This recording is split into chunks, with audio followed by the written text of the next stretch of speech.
Our next study unit is the ADAS module, which is also our last study unit. So before we go into what the notes have, we need to just discuss a few things in terms of the ADAS module. So we are going to look at how we derive like the AS curve and the AD curve. But what I want is for you guys to know again what is on our axis for the ADAS module. What are we going to have on the vertical axis? Price. And then on the horizontal one, it's output as usual. So just remember that. So let me just do one here. So we're saying on this one side, we are going to have our price, and then we have our output on one side. So the ADAS curve looks just like your microeconomics demand and supply models. Do you remember what they look like? Demand, what does it look like? Downward sloping. Yeah. Well, why do you draw them like from the... Okay, that's weird. Very, very weird. It's disturbing. It should... Why do you start at the top? Okay, it's fine. Where's my... Which color do we use now? Mikhail? Color? Blue. Okay, it's not going to start at the corner, but it used to look something like this, and then our demand one was something like this. So in this case now, what we are saying is this would now be our AS and this would be our AD. The difference is on the supply and demand. You're looking at the supply and demand of one product, whereas here it's the total output of the country. So it's the whole output of the economy. So that is why it's now aggregate. On one side, so we are going to show me where is your output level, what is your equilibrium price and what is your equilibrium quantity. So for this one, we are going to say our equilibrium price is over here and the quantity would be that. And then I can call this my equilibrium. So this would be my aggregate supply and my aggregate demand. We are still going to go on the next lesson. We're going to go through the nodes like individually to say what happens on each. But I just want you to know one or two things with respect to the whole section. So what have we done so far? How many study units have we done? 8, right? Where is my study guide?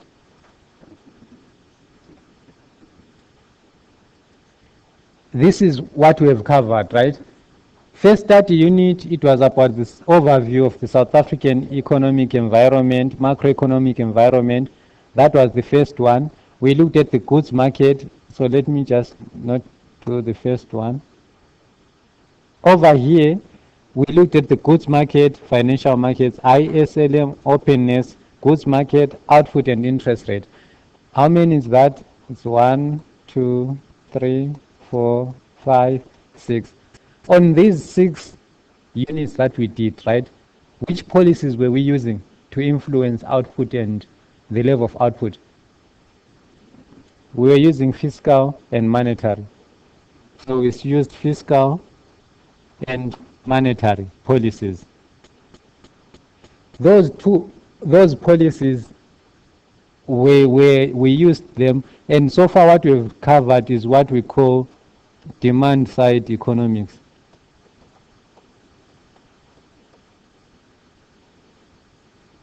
What we've done so far on those 6 study units, it was demand side economics. We were busy with demand management, right? Remember your first question for your assignment 1.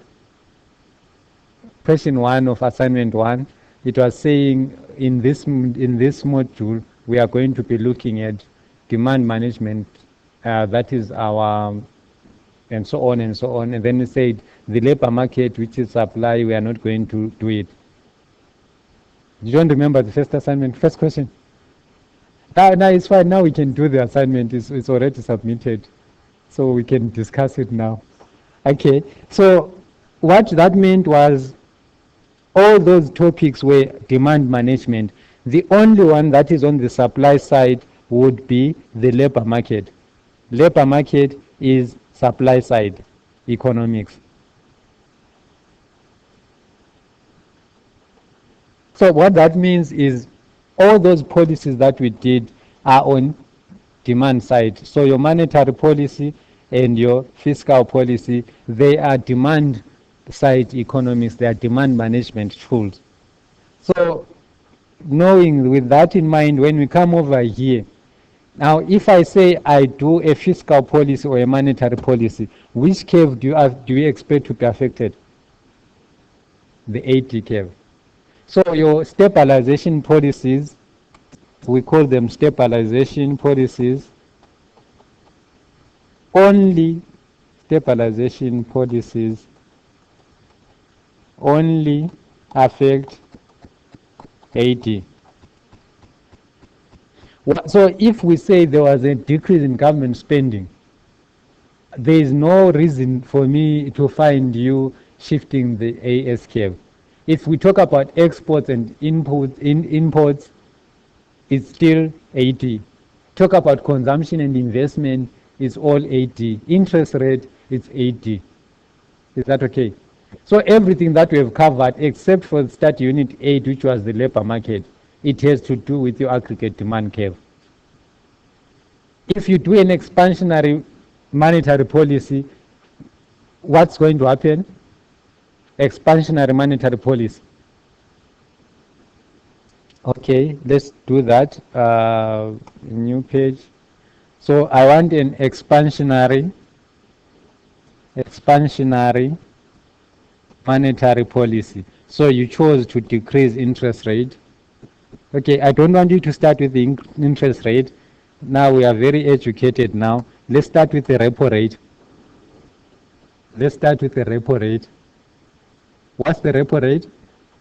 You need to participate in this. Otherwise, you would have been writing about this like today. What's the repo rate?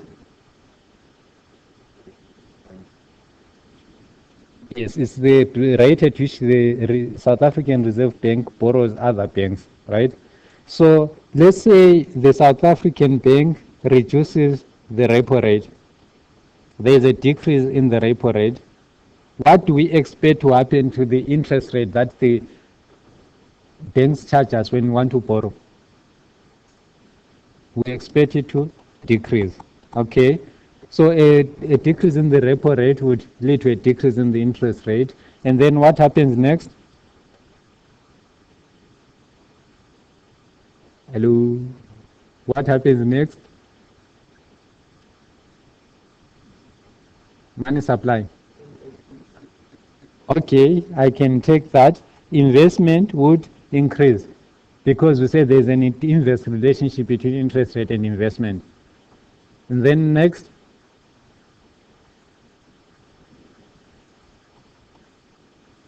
Z increases. Why are you always saying it so quietly? Z increases and then Y increases. So where did we begin? We began, this section was on the money market or on the financial market. Let me call it the financial market. So we are saying this was on the financial market. And then here we joined the financial market with the goods market. Now if I was to show this, like if we had to do it with diagrams, I would begin on the financial market. I would have my money supply, and then I would have my money demand, right? I would have my interest rate. What do I have on the one side? On this other side? D, P, M over P. We can just say it's M is fine, but you can't say it's P. It's M, or you can say M over P. Why I said we need this P is because now on this start unit that we are doing, we have introduced price. Now we would have to see if I change the price on the ADAS model, how is it going to go back to all the others? It has to come in through this P on the money, on the financial market. So we have this. What did we do? We said we decreased the repo rate. it led to a decrease in the interest rate. What does that do on this market? What does it do? It can't shift anything because interest rate, we have it on the axis. If we have it on the axis, it can't be a shift. It can only be a movement. So what happens? Originally, our interest rate equilibrium is here, right? We are decreasing the interest rate. So we are going to move downwards along the money demand curve, meaning the quantity of money demanded, it increases. If money demand increases, what happens to our... Okay, let me not talk about that. Interest rate has increased. We said, how do we take this across to the goods market? Goods market, what happens on the goods market? Goods market. How do we join the financial market and the goods market? It's the investment function, which is your interest rate and your investments. So now it means my I goes down, my investment increases. Now on the goods market now, I would have to show a goods market, 45-degree line, equilibrium, then this would be Z is equal to Y, Z, and that would be my output. Is that fine? Now I has gone up. How can I show that on this market? ZZ increases, so it's going to be a shift up to there. Where was my original output? It was here. Now my new output is over here. I will say this is Y0, this is Y1. Is that okay? Now we know we ended with an increased output due to an expansionary monetary policy. If I go back to my diagram over here, what's going to happen to my curves, the AD and AS, due to the expansionary monetary policy? Which curve is going to be affected? AD. Where does it, is it a shift or a movement? Shift to the right or left? Right. So that we have an increased output, just like we ended with on the goods market. So I would have a new curve over here, and that would be my 81. And output has increased. Is that fine? Tamrin, are you okay? So what is the problem though with this policy? Can you see we have increased output? What else have we done? We have increased price levels, which means we've just created inflation. Is that good? Not really. It's not so good. So that would be, in this case though, just looking at our policies, monetary policy and fiscal policy, it would mean in order to increase, we would shift the AD curve outwards. Can we use only those two policies, fiscal and monetary, to reduce inflation? Can we try to use fiscal and monetary policy to reduce inflation? Inflation is going to be shown over here, right, as the increase in the price level. So in this case, we increased our output, yes, but we are also saying, unfortunately, we have increased our inflation. So even if output is increasing, we are not so happy because inflation is also going up. We could try maybe do a contractionary policy. We can try and do a contractionary policy in the form of maybe a contractionary fiscal policy. What is it going to do to our AD curve? It will shift it to the left. So I would have my new AD curve over here. What has happened to the price level? It has decreased. Is that good? Yes. But what has happened to output? It has decreased. Is that good? No. So now it means we kind of have a dilemma. We can't use AD to fix the economy only. Then that would take us to our study unit 8, which is the labor market. We would have to find ways to try and shift also the AS curve. If, for example, we are on 81, I'll call this other one, due to contractionary, I'll call it 82. If we are on 81, we have increased output, but our price level has gone up. To try and remedy that, we could try and maybe shift AS to AS1. That way we kind of reduce price level again, but increase output even more. How would we shift AS? With our factors of production. Maybe if factories can increase productivity, that would help. If raw materials become cheaper, that would help. If you guys started demanding lower wages, that would help. When you're working, just tell them, no, I want to improve the economy of this country. Give me half of what I was earning this month. That would be very helpful. It would shift the supply curve to the right. Is that okay? Okay, so next we are going to look at the aggregate demand, aggregate supply model as a whole, how to derive each curve and so on. But I want you to have this in mind. At the end of the day, what we are trying to do was we're trying to get to the ADAS model. We wanted to be able to influence output. At the same time, we wanted to have an influence on price as well. All the other models that we did, our IS model, our LM model, open economy exchange rate and so on, they did not have price. That's why we had to go on and do these other two study units. They didn't have price. So we want to be able to influence the price level. So next we are going to look at the ADAS model just as it is given in our notes. Question? Yeah. Which chain of events? For the AD? Or the one that we're writing just now? No, the ones that we have. Okay, where are we? On which page?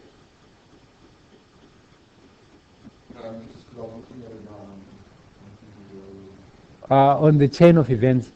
Oh, okay, the chain of events. Chain of events, where are you? Where is my chain of events? What happened? Okay. On this chain of events, yes. What happens on this chain of events? There's a lot going on. Okay. No, don't worry. After we are done with this study unit, we are going to go and have a section just on the chain of events, just to make sure we understand, as well as on the summary of those modules. So on the chain of events, where are we? We should be somewhere here, or 8 S80 module. Okay. So which chain of events do you have? The first one. Like this one. On the actual diagram. Where is the actual diagram? Have I passed it? This one. Okay. So what happened here? No, remember, in this case now we are relating all the markets together. We are talking about all the markets together. For example, here, it all started, it starts on the previous page. It starts with the government spending increasing. It starts with government spending increasing, right? We know if government spending increases, what happens? G goes up, Z goes up, and Y goes up. That's fine, right? That's on the goods market. If Y goes up on the goods market, when you take it to the financial markets, what happens? Our MD curve is going to shift, right? So that is what we have here. We say Y goes up, MD curve shifts, and that raises the level of interest. But again, if interest rate goes up, it is going to affect investments. Because interest rates gone up, investment is going to fall. But we need to make an assumption. We just say, okay, investment goes up, it goes down, interest rate goes up, investment goes down, output falls, and we end with a lower output. But in our case, we assume we always, because this can go on and on. We could go back now to the financial markets with a lower output and shift back the MD. It would decrease interest rate and increase investment. So we don't go on and on forever, right? We just go to the financial markets and end on the financial markets. We say output goes up and then MD goes up and it raises interest rate. We would end with higher interest rates on the financial markets. That's where I would want you to stop. And then now you would need to take all this to the labor market. We have taken it from the goods market to the financial markets. On the goods market, we ended up with a higher output. So we begin with a higher output on the labor market. Y has gone up. What happens to employment? If output has gone up, what happens to employment?